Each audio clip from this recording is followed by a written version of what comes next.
પરિચય? મારું નામ છે નીરજ સૂર્યકાંતભાઈ પટેલ.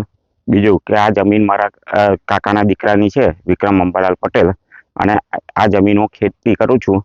અને બીજું કે હું પ્રસંગે બહાર, સામાજિક પ્રસંગે બહાર હોવાથી તો અઠવાડિયા પછી હું આવ્યો અને મેં જોયું તો અહીંયા આગળ એકદમ અડીને જ વાડ હતી.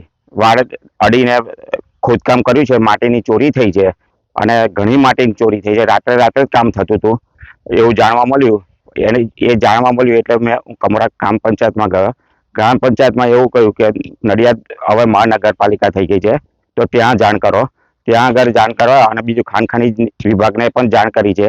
એમને પણ મેં અરજી આપી દીધી છે તપાસ કરવા માટેની.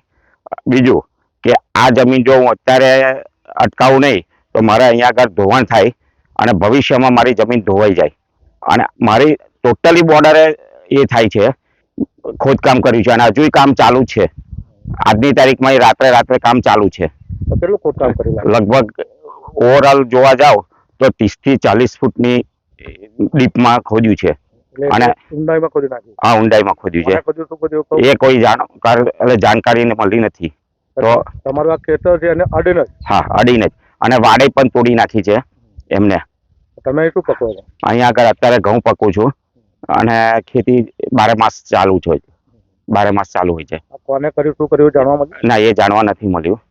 અને એની ઇન્કવાયરી ખાણ ખનીજ વિભાગે કહ્યું છે કરવાની છે. અને બીજું કે હું આની ઇન્કવાયરી માટે હું CMO, PMO અને કલેક્ટર સાહેબને પણ મળવાનો છું અને અરજી આપી છે.